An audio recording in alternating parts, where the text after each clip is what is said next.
दोस्तों आपका स्वागत है एक बार फिर से हमारे चैनल नोटबोर्ड में। तो दोस्तों आज की इस वीडियो में हम क्लास 9th संस्कृत का जो सिलेबस है सेशन 2025 और 26 के लिए वो देखने वाले हैं दोस्तों। तो वीडियो में ज़रूर एंड तक बने रहिएगा। मिड टर्म एग्जाम का क्या सिलेबस होने वाला है और फाइनल एग्जाम का क्या सिलेबस होने वाला है मैं आपको पूरा बताने वाला हूँ, ठीक है दोस्तों। तो सबसे पहले अगर बात करें कि संस्कृत की आपकी 3 बुक है। सबसे मेन बुक है सेमुशी जिसमें आपके सारे चैप्टर्स हैं। सेकंड बुक है अभ्यासवान भव और तीसरी है व्याकरण विधि। तो सेकंड और थर्ड बुक जो है दोस्तों आपकी ग्रामर के लिए है। व्याकरण विधि वाली बुक में आपके हर टॉपिक है ग्रामर का जो आपके सिलेबस में आने वाला है, और अभ्यासवान भव आपकी प्रैक्टिस के लिए, ठीक है दोस्तों। तो आपकी 3 बुक है, तो इन तीनों से आपको प्रैक्टिस करनी है। अब अगर बात करें सिलेबस की तो मिड टर्म एग्जाम का क्या सिलेबस होने वाला है वो देखते हैं दोस्तों। तो सबसे पहले दोस्तों आपका जो खंड का होगा पेपर 4 खंडों में आपको पता है। तो खंड का होगा अपठित अबोधनम, ठीक है। इसमें क्या होता है, अनसीन पैसेज होता है संस्कृत का, तो उसके क्वेश्चन होता है। खंड ख होता है दोस्तों जिसमें 3 क्वेश्चन है, क्वेश्चन नंबर 2, 3 और 4, ठीक है। ये सारा क्या होगा, रचनात्मक कार्य। रचनात्मक कार्य यानी कि पत्र लिखने का आ सकता है। पत्र आपको लिखवाया नहीं जाता दोस्तों, आपको बस फिल करना होता है, ठीक है। सही ऑप्शन आपको चुनना होता है। पत्र हो गया दोस्तों, इसी तरह से अनुच्छेद हो गया, चित्र वर्णन, ये तरह के क्वेश्चन आ सकते हैं। कौन कौन से क्वेश्चन आएंगे वो भी मैं आपको लास्ट में बताने वाला हूँ। अभी आप बस इस पर ध्यान दीजिए कि फर्स्ट क्वेश्चन आपका अपठित अवबोधनम यानी अनसीन पैसेज आएगा। सेकंड, थर्ड और फोर्थ आपका राइटिंग वाला आएगा, रचनात्मक कार्य वाला।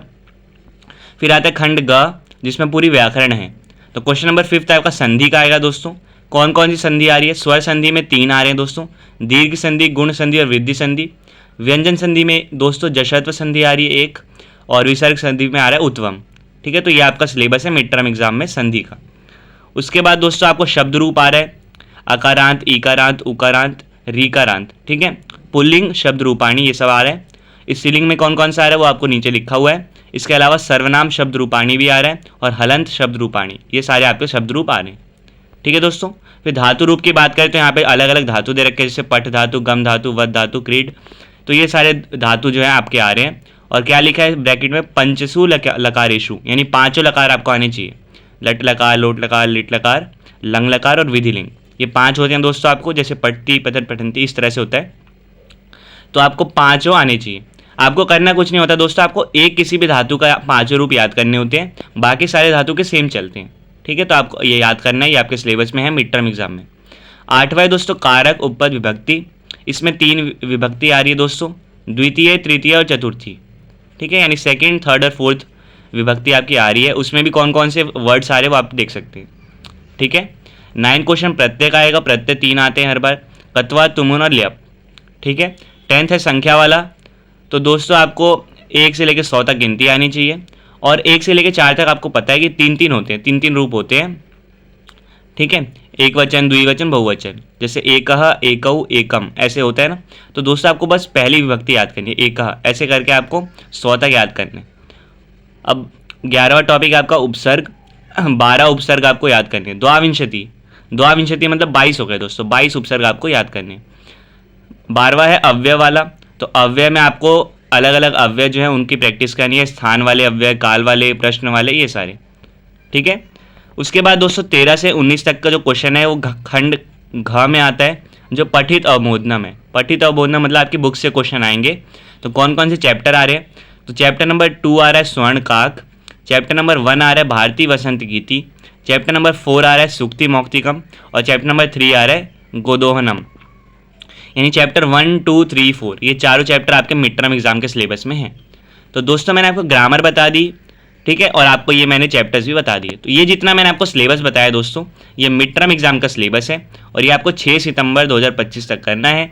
उसके बाद आपका जो मिड टर्म एग्जाम होगा उसमें इतने सिलेबस आने वाले, ठीक है दोस्तों। मिड टर्म एग्जाम खत्म होने के बाद क्या करना है वो देखते हैं।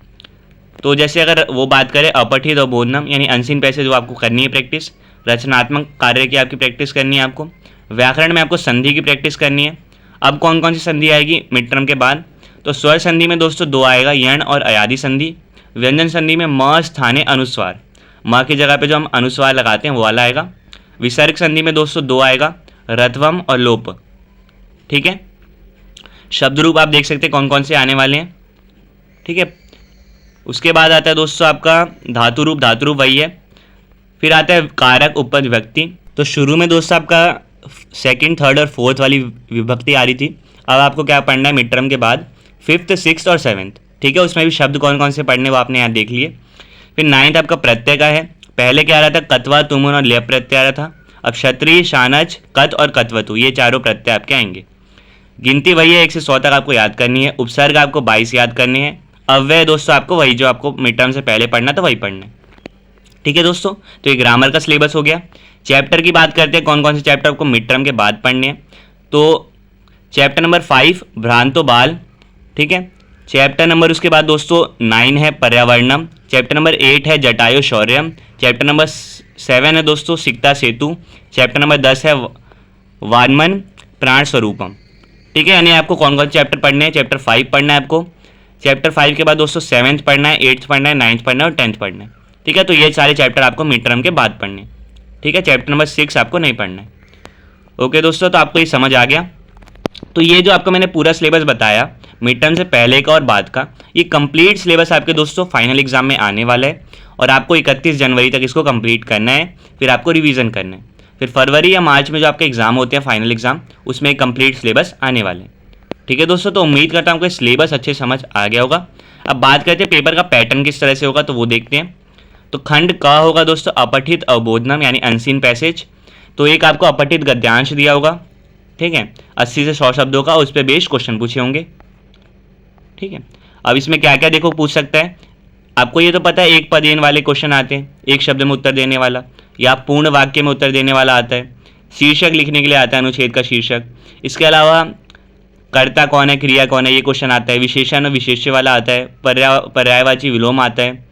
सर्वनाम के स्थान पर संज्ञा का प्रयोग, ये सारे क्वेश्चन आपके आ सकते हैं, ठीक है। फिर खंड ख है दोस्तों रचनात्मक कार्य। इसमें सेकंड क्वेश्चन आपका आएगा, या तो औपचारिक पत्र होगा या अनौपचारिक पत्र होगा, ठीक है। आपको मंजूषा दी होगी यानी हेल्प बॉक्स दिया होगा, उसमें से आपको भरना होगा, ठीक है। क्वेश्चन नंबर 3 आपको दोस्तों चित्र वर्णन या अनुच्छेद लिखना, दोनों में से एक आपको करना होगा। तो या तो चित्र के बारे में लिखना होगा या अनुच्छेद लिखना होगा मंजूषा की सहायता से, ठीक है। चौथा है दोस्तों कि आपको अनुवाद करना होगा, ठीक है। 5 सेंटेंस को आपको किसी का अनुवाद करना होगा हिंदी से संस्कृत में। तो ये आपके 3 क्वेश्चन आने वाले हैं राइटिंग स्किल के। ग्रामर का मैं दोस्तों बता चुका हूँ आपको, एक बार और देखिए। तो ग खंड आपका अनुप्रयुक्त व्याकरणम होगा, ठीक है। उसमें 5वां आपका संधि कार्यम आएगा। संधि देखो आप यहाँ पे देख रहे होंगे, टोटल संधि दिखा रही है मिड टर्म से पहले का बाद का, क्योंकि ये आपका जो पेपर का पैटर्न मैं बता रहा हूँ ये फाइनल एग्जाम का पेपर पैटर्न होने वाला है, तो उसमें कंप्लीट सिलेबस आने वाला है, ठीक है। तो संधि हो गई। छठा क्वेश्चन शब्द रूप का होगा। 7वां क्वेश्चन धातु रूप का होगा दोस्तों। 8वां कारक उपपद व्यक्ति का होगा। 9वां प्रत्यय का होगा। 10वां संख्या। 11वां उपसर्ग। 12वां अव्यय का होगा, ठीक है। फिर आता है घ खंड जो पठित अवबोधनम है यानी बुक से क्वेश्चन होंगे। तो 13वां दोस्तों आपको एक गद्यांश दिया होगा बुक में से, उस पर बेस्ड क्वेश्चन होंगे। 14वां आपको पद्यांश दिया होगा यानी कविता में से दिया होगा, उस पर बेस्ड क्वेश्चन होंगे, श्लोक वाला जो होता है।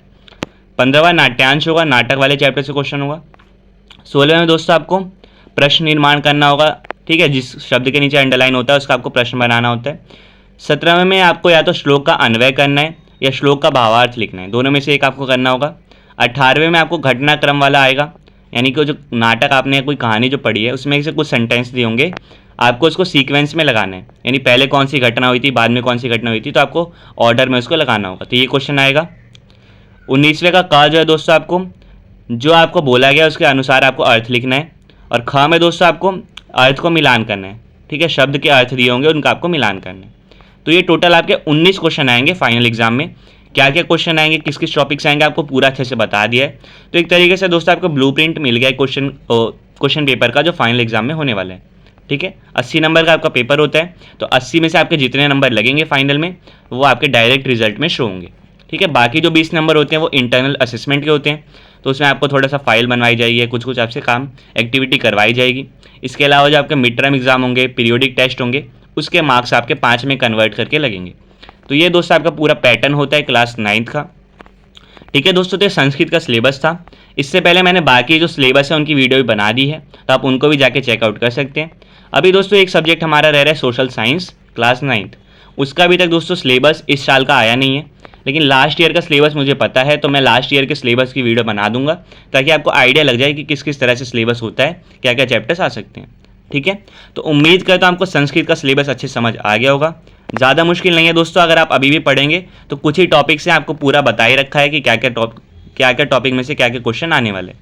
ठीक है दोस्तों, तो ये आपके पूरे संस्कृत का सिलेबस था। तो अपने दोस्तों को शेयर करिए ताकि उनको भी ये सिलेबस समझ आ जाए। और अगर चैनल पे नए हैं तो दोस्तों सब्सक्राइब करके रख लीजिए ताकि आने वाली जो इंपॉर्टेंट वीडियोज़ हैं उनका नोटिफिकेशन आपको मिल सके। आपसे फिर मिलेंगे दोस्तों नेक्स्ट वीडियो में, तब तक के लिए bye bye, see you again and thanks for watching.